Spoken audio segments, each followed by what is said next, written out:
Thank you very much for the invitation. Lille is fantastic. I had a nice dinner yesterday. Thanks, Philippe and Amelie and Mark, for inviting me. Unfortunately, Philippe and Amelie are a bit sick, so they cannot join us. So all the jokes, in the UK, it's customary to make a joke about your host. So my joke about Philippe, now I cannot use it because he's not here. So already I'm on the back track.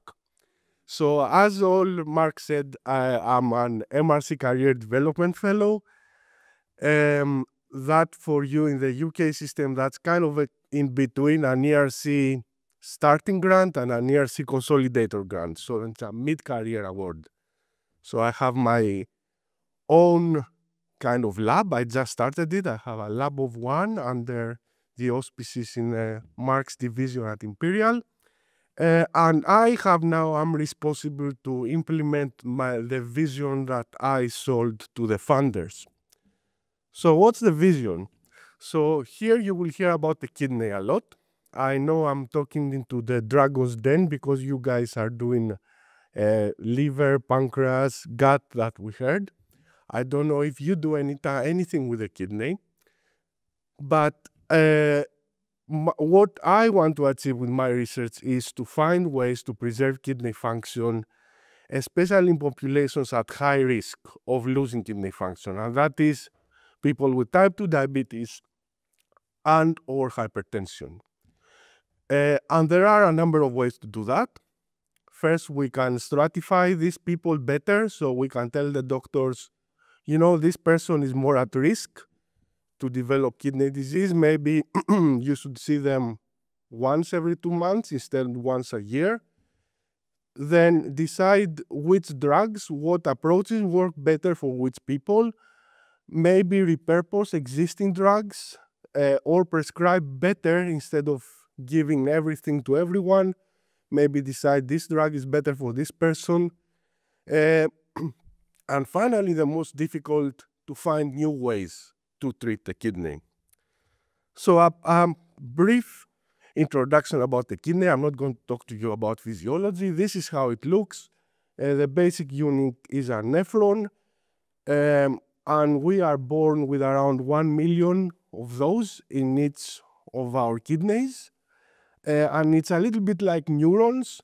After we are 18, we start losing them. So our kidneys progressively work worse and worse. And if you don't look after yourself, you are diabetic, or you have hypertension, or you even drink too much, then you start losing them faster. And what the kidney does, I'm sure all of you know, it's a sophisticated filter, first and foremost, get rid of toxins. But a lot of people don't know that it's also an endocrine organ, so it secretes hormones. The most important one is erythropoietin, EPO. Maybe some of you know it from Tour de France, that people take EPO to get their blood levels up so they can cycle faster. And essentially, the kidney senses oxygen levels in the blood. And there was a Nobel Prize on that to Sir Peter Ratcliffe, who is now at the, where is he? At the Crick in London, who is a nephrologist. And that's why he was interested in that. So also, the kidney is highly metabolically active. So it changes molecules, it metabolizes them. For example, insulin, that I didn't know that. Actually, I was trying to find things that are maybe interesting for you.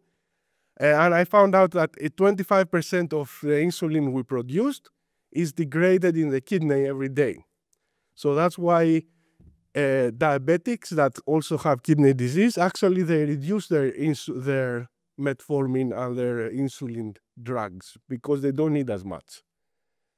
And also, the kidney is an efficient scavenger. So it reabsorbs, for example, glucose, and that's where the wonder drugs, the sodium glucose cotransporter inhibitors, the SGLT2 drugs come from. And they block it.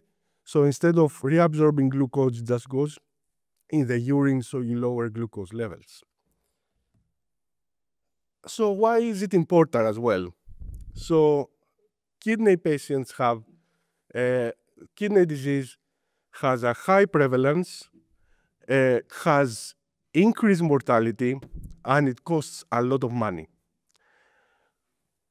Also, in diabetics, something like 40% of diabetics have some form of kidney disease. And importantly, you see, if you are a diabetic and you don't have kidney disease, roughly you have a 4% increase all cumulative mortality over 10 years. If you have a severe form of kidney disease, your mortality risk increased by 10 times. So you are 10 times more likely to die. And also there is a lot of talk about, how to put it, aging and healthy aging. I want to present you something and make a case that the most important aging organ is actually the kidney. So if someone is in dialysis, that you saw here, if you are between 40 and 44 years old and you are on dialysis, your expected lifetime is 11 years from there. So you have 11 years more to live. And that's the same if you were 75 years old. So you have aged, but just by your kidneys not working properly, by 35 years. And that's a sobering thought. But also, kidney function increases mortality in cardiovascular disease, also in the non-kidney disease population.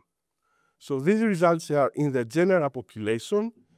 And let's say if your kidney disease, if your kidney function drops in this range, which is a range that you are called pre-CKD. So in the UK, at least, you will never see a kidney doctor. You will never go to the hospital. You will see a GP that will tell you maybe you need to have more tests, and that's it. Your risk of all-cause mortality and fatal cardiovascular disease increases by more than twofold. And also, if your kidney function, this is a general population, non-CKD, if your kidney function drops more than 5% a year for over 2-3 years, you have more than 50% increased odds ratios of dying, all-cause mortality. And here, they give you some statistics actually. These were done in the UK by the charity, the Kidney Research UK, and I'm not going through that. If someone is interested, you can read it. But there are 3 interesting points to me. First of all, in the UK, there are 7 million people with kidney disease, some form of kidney disease. I suspect in France should be comparable. It costs the UK £7 billion, roughly 8 million euros, maybe 7.5 every year, the economy, and the funding is very low. So each year, the public gives around £20 million for kidney research, which is minuscule. So I hope I convinced you that we need,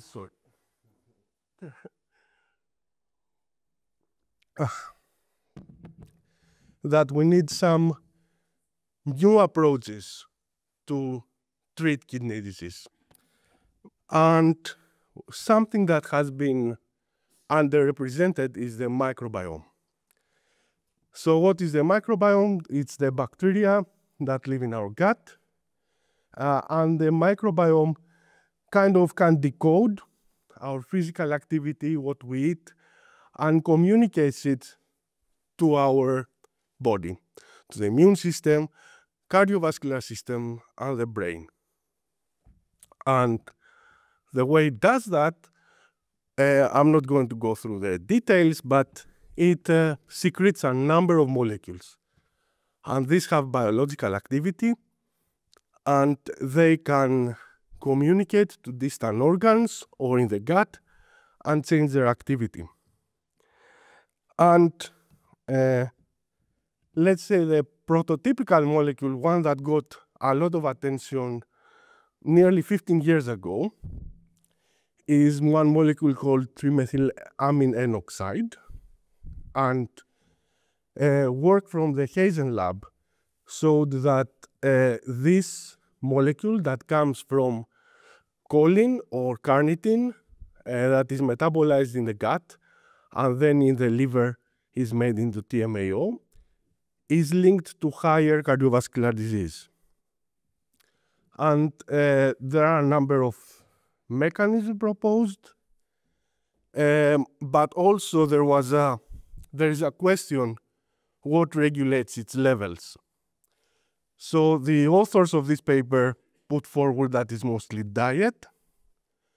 So if you eat high fat diet and high meat, then you have higher TMAO. Sorry. But there are a number of other factors that can that influence TMAO levels.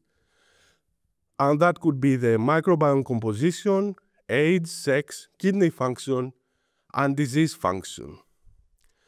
And we don't know on which order these regulate that.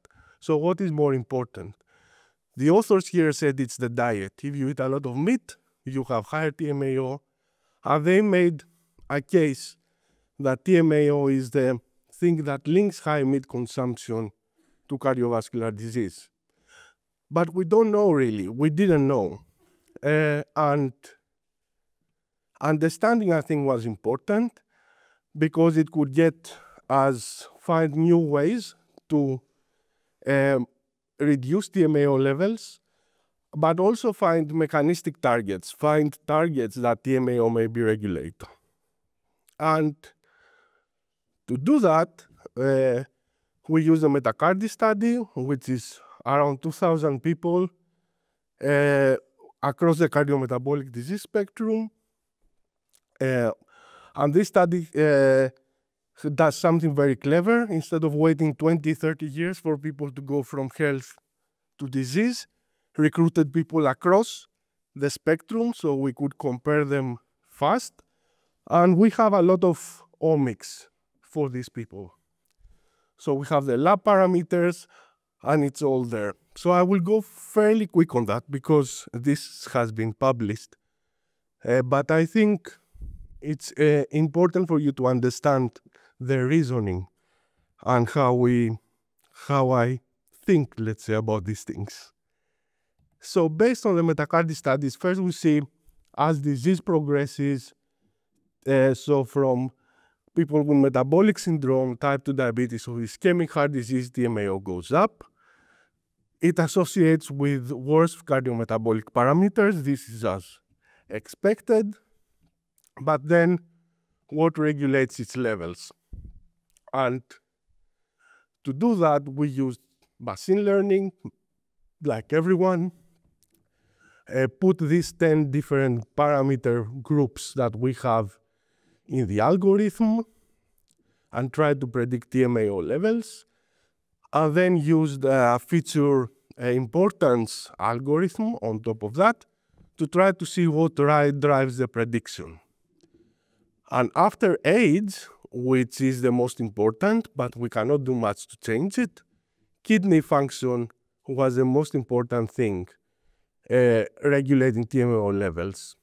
And you can see it here. If we spread this out, each dot is a patient out of the 2,000 patients. And the higher your kidney function is here, the model predicts you will have a lower TMAO. And the lower your kidney function is, the model predicts you will have a higher.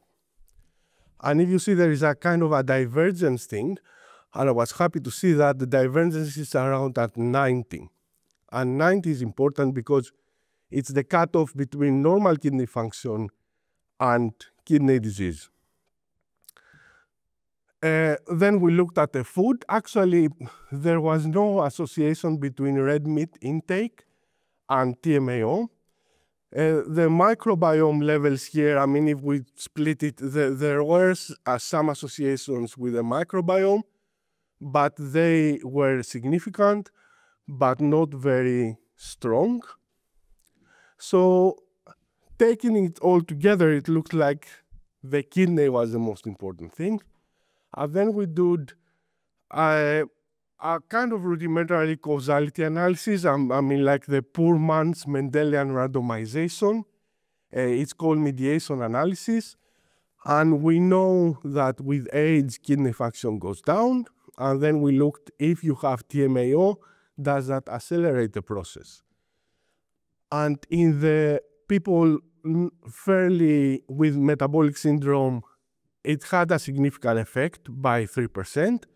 But as disease increased, the effect was getting stronger, giving us a first indication that maybe TMAO works with something else to accelerate kidney disease.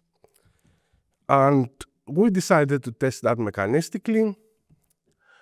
And because metacarditis has a diverse population, we reasoned that they will have kidney damage because of many different reasons. But depending on, regardless of what the cause of your kidney disease, what happens is fibrosis. So the kidney somehow gets damaged.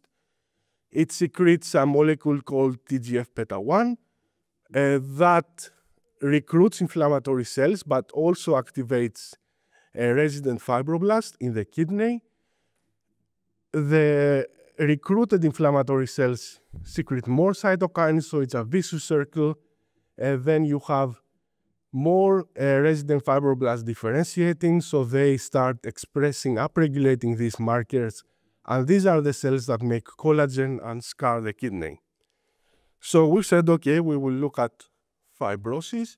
So we first take primary human fibroblasts and gave them TMAO. And astonishingly, you see an increase in intracellular calcium. So there is something going on there. And when you give TMAO for a very short period of time, up to 30 minutes, you see an increase in ERK phosphorylation, which is often calcium dependent. And there is also a dose response. But if we take these fibroblasts for 48 hours and we give them TMAO, not much happens. So we looked and we saw that TMAO works together with TGF-beta1, the primary profibrotic cytokine. So if you have TMAO and TGF-beta1, you have activation of the phosphorus of the SMAD pathway, and also you have hyperactivation of the ERK pathway, and that leads to more differentiation of these cells, which theoretically will lead into more fibrosis. And to check that, we used a fibrosis model, animal model.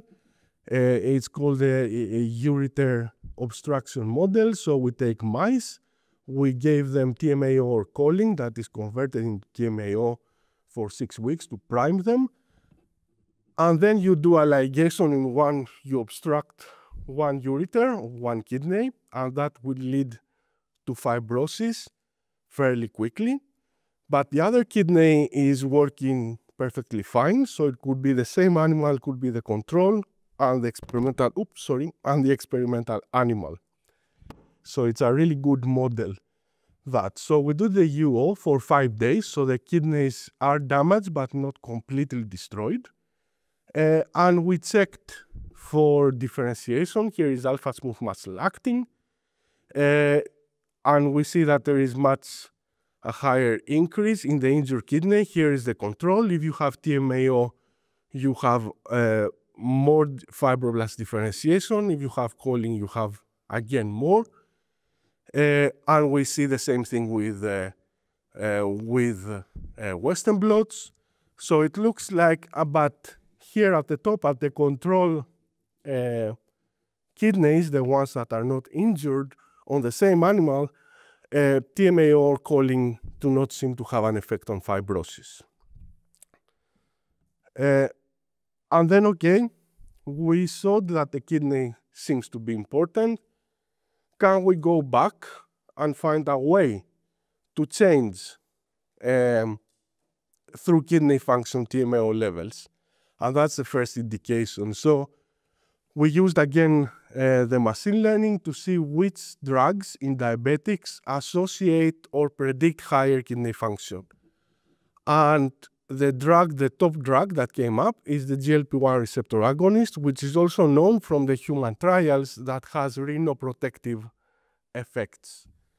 And when we took diabetics and we propensity score matched them, so they have the same BMI, same age, same sex, more or less no significant difference, glycemic parameters like fasting glucose, those that take GLP-1 receptor agonists have lower TMAO. So taking it all together, we come up with this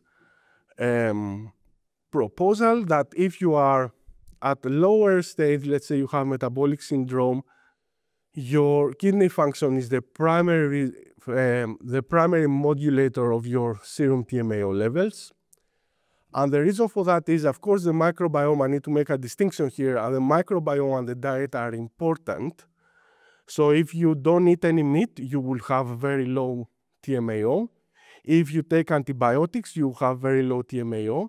But for in real life settings like our population here, where the average adult European eats 150 to 170 grams of meat every day, then it's not the meat that you eat, because everyone eats meat, that will regulate your TMAO, but it's your kidney, how fast they get rid of it. So that's an important distinction that confused some of the reviewers as well. We had to make it clear that, so the kidney, if you are a meat eater, as most of us are, is the most important factor regulating TMAO. But TMAO on its own, it's context dependent. So TMAO is in the fish as well. If you are perfectly healthy, your kidneys work well, and you eat a lot of fish, that's fantastic. Nothing bad will happen to you.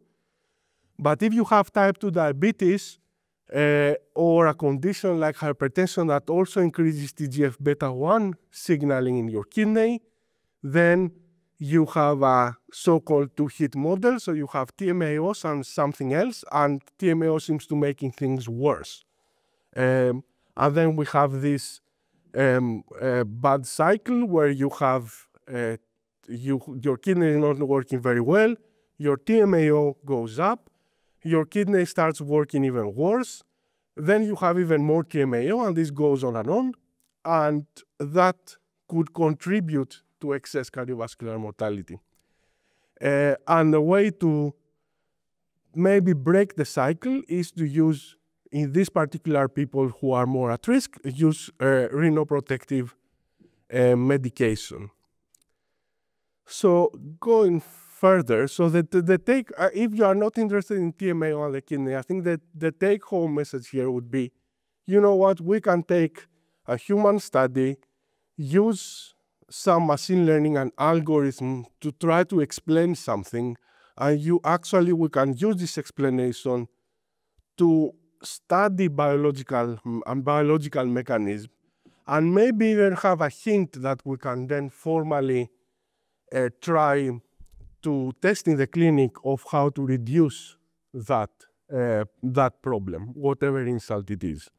So I think that that's quite useful to keep in mind. And taking that intellectual framework, let's say, into account, that's how I went to propose to the funders to get that fellowship that I have. So I said, okay, if we take the metabolites that circulate in our cells, and it's important thing, why did I study TMAO? I studied TMAO because everyone was studying it. So there is a bias. I read about it, and I thought, oh, you know what about the kidney? Let's have a look. No one has done that. And I managed to get something. But you see, there is a bias. Is TMAO the most important thing? I don't know. So is there a kind of objective way to try to find out if it's the most important microbial metabolite? And the reason the way I try to do that is I took the metabolome in this metacardy study, and I tried to predict kidney function. And I said, I am interested to see which are the microbial metabolites that most strongly predict kidney function. And there was a way to rank them using that sub-feature attribution analysis, and the top microbial metabolite was something called phenylacetylglutamine. And phenylacetylglutamine, a couple of years before I came up with my revelation to try to see it, has been reported. It's made from phenylalanine by the gut, and then there is a glutamine stuck in the liver. And again, Stanley Hazen's group, which is kind of my nemesis, have found that this molecule binds into beta-adrenergic receptors in the platelets, and that leads to atherosclerosis and heart attack. But what about the kidney? I mean, beta-adrenergic receptors are also in the kidney. But if we look at the phenylalanine pathway in the microbiome, there are two ways it can go. First, it goes through the oxidative pathway to phenylacetate and then phenylacetylglutamine, but there is also a reductive pathway where you can end up with this molecule called phenylpropionate, which also you can also get it through the diet if you eat polyphenols, which are in fruit and things, so you could be confounded by diet. But if we use the same approach like I did with the TMAO before, you see phenylacetylglutamine seems to go up as disease severity increases, but the ratio, so if we assume that this maybe is a good metabolite and this is a bad one, the ratio goes down as disease severity progresses.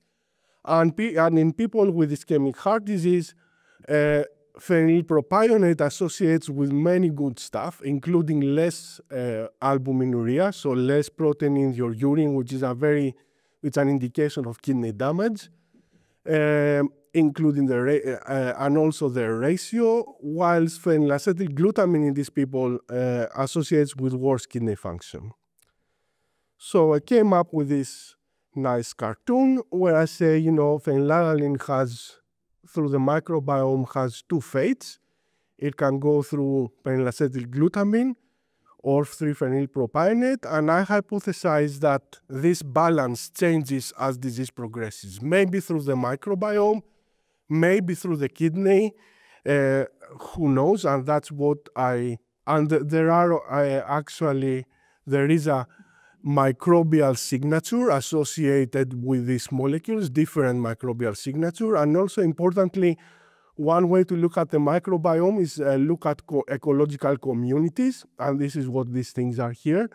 BACT2 is a community associated with this metabolism. If you think about it, it's like the desert, so you have fewer microbiomes, fewer bacteria, whilst the others have more diversity, and actually the ones with the bad microbiome ecology had the lowest ratio. So they seem like they are making most of this bad metabolite. And a group, Jeroen Rice group, which is also partners in metacardies, has shown before that statins can change the microbiome, change the communities, and change them from this bad statin intake, from this bad community into a more, a better ecology, better functional microbiome. So I did the same thing that I did before with GLP-1 receptor agonists. So I propensity score match people that take statin and not, and actually showed that the ones that take statin maybe have a better ratio between these two metabolites. And that led to my proposal. So I'm showing you. So before I showed you the past with TMAO, so here is the future. This is what I told to the funders. I said, look, we will take 3 studies with 60,000 patients and actually understand how these things are regulated, how these metabolites are regulated or their balance. Then we will use an animal model of progressive heart failure cells and kidney organoids to see are these causal. We will give these metabolites, and then we will try to change them. See, can we change this balance? And one way will be with drugs that have some association in humans. The others would be with mutant bacteria that can make one or the other. So, there are mutations in certain enzymes. A collaborator in Stanford has bacteria that can make either one or the other metabolite. Excuse me. And that will give into a novel biomarker, so causality and actional, potentially actional interventions. So I will skip that because I think I'm kind of running out of time. I haven't accounted. I thought I haven't accounted for Olivier's talk. So I will go now and talk to you about the present. So we went from the past to the future and to the present. So what am I doing now? And something that captured my imagination in the last 1.5 years is there are a number of high-profile papers which they look that if you use omics to predict age or disease trajectories or even BMI here, you actually get better classification than the actual measure, the chronological age or the actual BMI. And especially for BMI, I found it, sorry, it's a bit hazy because I had to really blow it up. I found it astonishing that, so they predicted BMI in these patients. This is Anna Rappaport's group. And they saw, okay, you have obese patients, but there are here in the blue obese patients that actually their metabolomics predict predict that actually they are not obese. And if you take these people, so they are misclassified as obese according to the BMI. So, and if they look at CRP, HOMA-AR, glycated hemoglobin, it's lower than the people that actually their metabolome is consistent with a high BMI. And, that gave me an idea is what, the Americans call, I had an epiphany. It's what the Americans call, a come to Jesus moment. So, you sit there, and then I thought, oh, you know what? How about EGFR?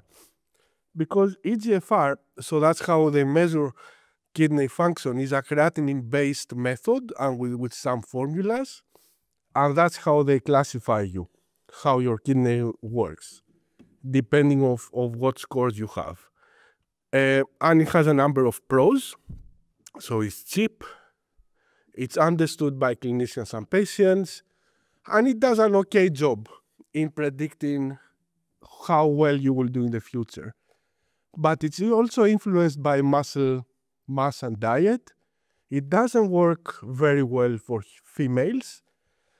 It's sensitive actually to analytical methods. So in the UK 5 years ago, they changed the way they measure this EGFR, and actually everyone's EGFR increased in the NHS. But more importantly is a lagging indicator of kidney health, meaning that you will see big differences in creatinine that will be captured by EGFR. By the time you see that, you have already lost 50% of your kidney function. So we need to do a bit better.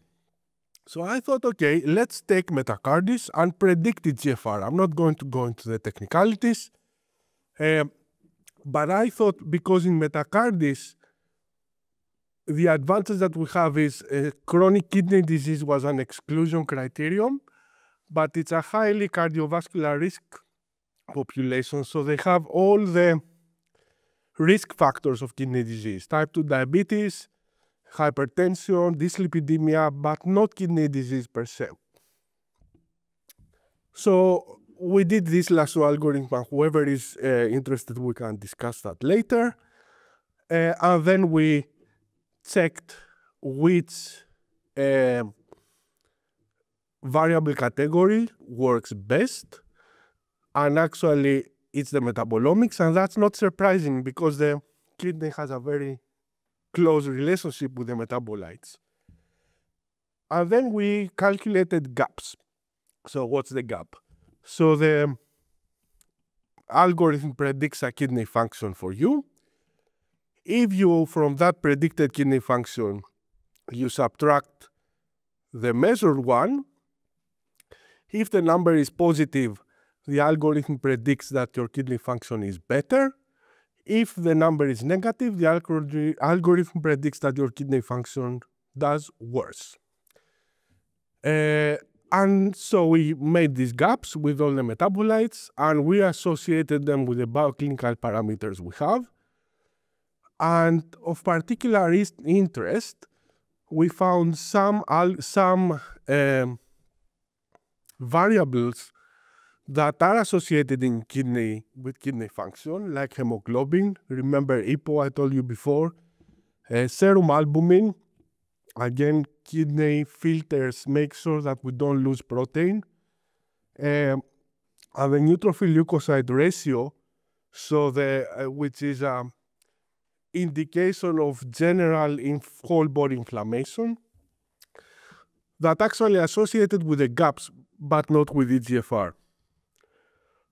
And then we said, okay, let's try to optimize these gaps, but not optimize them to predict better EGFR, but make sure that the gaps capture this biological information better. So, the way to do that is you take the models that were trained before, but in the test set, you scramble one metabolite at a time. So you make it random. And then you calculate a new EGFR, you make a new gap, and then you do a correlation with this hemoglobin, albumin, and neutrophil leukocyte ratio. And then, if that changes, then it means that the metabolite maybe is important for this. And so it's important to calculate, to capture the relationship between the kidney and albumin. So for example, here I will show you, I'm afraid you cannot see it very well because of the sun as well. But here it's hydroxyasparagine, which is associated, let's say, with fibrosis.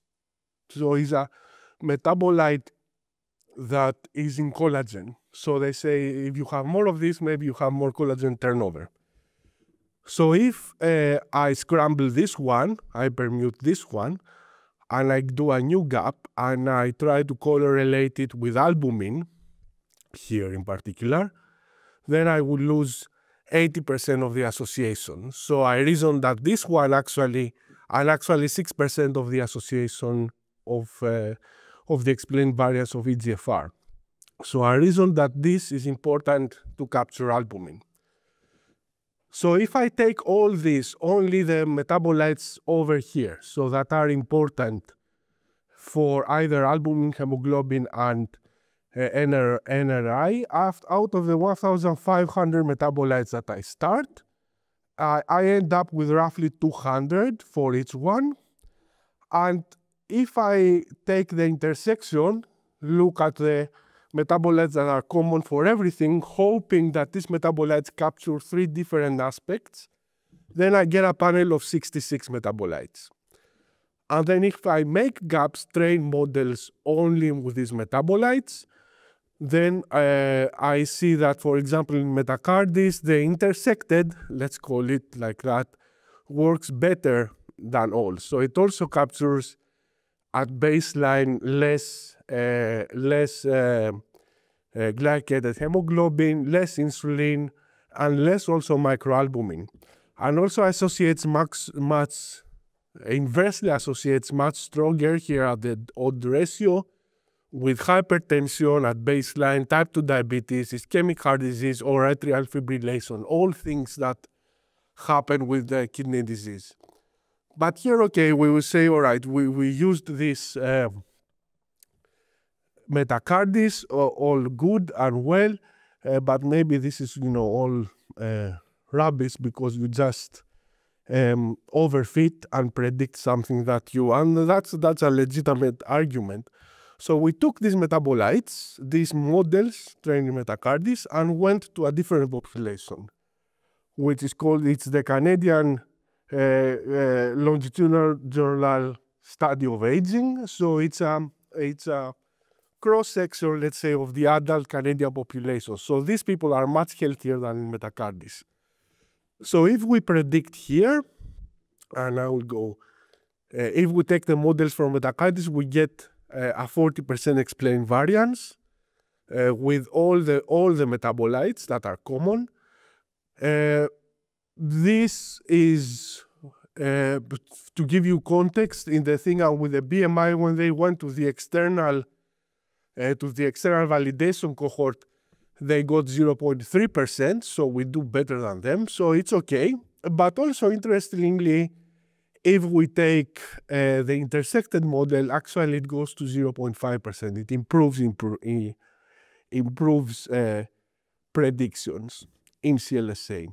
And then if we do the gaps, as we did before, especially the intersected gaps, on top of, they associate with less systolic blood pressure, stronger grip strength, so better, it's a measure of frailty, less fat, and also higher hemoglobin and higher serum albumin, things that are not captured by EGFR. Sorry, I should be saying EGFR here. I missed that. But more importantly, okay, so it captures baseline health characteristics, but CLSA is a longitudinal study too. So we could look at we took our gaps and split people in tertiles, so in 3 groups, depending on the gap, after correcting it for baseline EGFR.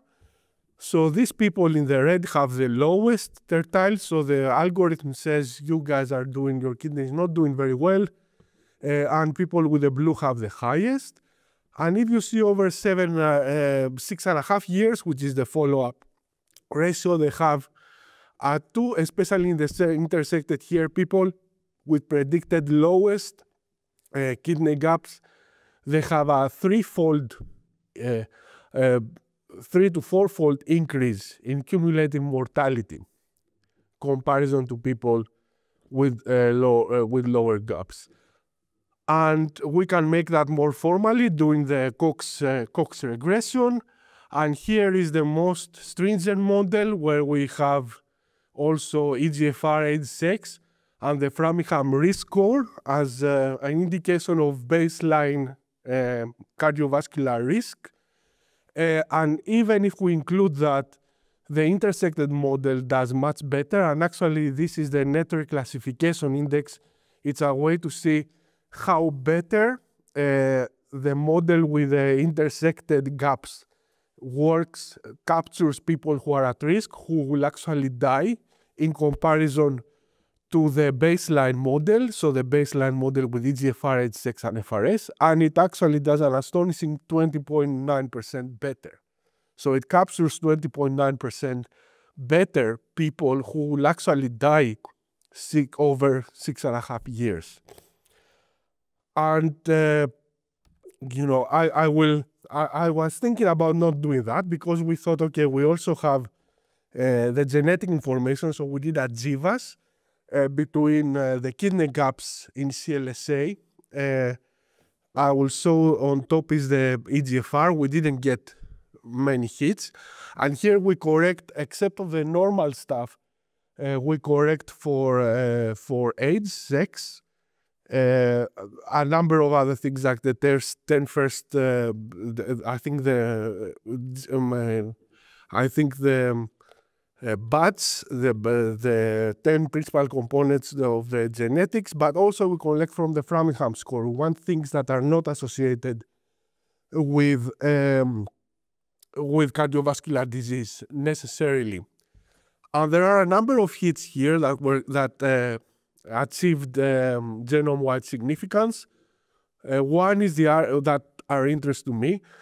One is the aryl hydrocarbon receptor, which binds a lot of xenobiotics, including a lot of bacterial metabolites. SOX9, which is a transcription factor that has been well documented has a well-documented role in kidney disease. But also there are like three genes here, 3 SNPs that were mapped in 3 genes that have not been previously associated with kidney disease and are actually key proteins that play a role in the recovery from cellular stress. So this potentially gives an indication of how we can, a new mechanistic target that hasn't been looked in before in relation to the kidney. And to go very quickly, we also did the same analysis in a separate population. That's an early CKD population. It's the German CKD study. So this is the biggest early CKD study in the world. There are 5,000 patients that were recruited in early stages of CKD, and they have been followed up for up to 10 years. Actually, so our models in metacarditis did really well in predicting EGFR, going to 0.6%. But the important thing is when we again split in tertiles, especially here is the intersected model, and I'm very sorry that because of the sun it looks a bit hazy, but follow me when I say, let's say here for acute kidney injury, for example, those that are predicted to have the best kidney function of those patients with early CKD, they have up to half the incidence for the follow-up period of acute kidney injury than the ones that are the worst. Like 3 times less all-cause mortality and cardiovascular mortality up to than people who are predicted to do worse. And actually, again, more than 1/3 of the chances of developing end-stage kidney disease needing dialysis. And I can show that to you formally here, where we did also, again, the Cox regression models. And here we achieved a remarkable, almost like 40% net reclassification rate over 5 years for all-cause mortality. So the models, and here it's the most stringent model, again, has age, sex, EGFR, proteinuria, the Framingham score, and also for kidney outcomes on top of the Framingham score, it also has, there is a kidney-related score for the risk of dialysis that we correct for. So on top of that, we managed to achieve quite a good, a remarkable, I would say, reclassification rate. And to go that, I mean, I apologize. I was writing that yesterday after the dinner, and I was trying to say, you know, I don't want to write a block of text, and I managed to write a block of text. So sorry about that. But what I wanted to remember is that the kidney gaps managed to track cardiorenal disease in 3 different cohorts. They did better than EGFR or proteinuria, which is what routinely is measured in the renal clinic, and also complemented established risk factors. And also we managed to, with this renal physiology-driven feature selection, instead of a statistically, which is more normal, way to do things. We improved performance, but also we dramatically reduced the number of metabolites required. So instead of measuring 1,500, actually measuring 60 was doing much better. And for the same thing, I showed you like 1/4 of the whole study, because exactly all this has been done for males and females. And for females, you just need 40 metabolites to do much better in predicting this. The same for all. And finally, with this work, we get a new idea what pathways. Maybe we could look at cellular stress pathways, also branching amino acid catabolism in the kidney, which has not been looked really before. And there are some hints that maybe, androgen supplementation, especially for women, could be useful too. And with that, sorry, I think I overran by 5 minutes, although I'm within my 50 minutes that I thought I had. I would like to thank everyone who is first of all, I would like to thank the patients who were part of the studies, the funders, of course, and all the many collaborators all across Europe. Unfortunately, I love to show this because it's a very European project. Unfortunately, the UK, for reasons I cannot comment, decided to leave the EU, but we love our European partners. And, as you see, there are always gaps, and we can always add more pictures there if any of you are interested. And with that, thank you very much. I'm happy to take questions.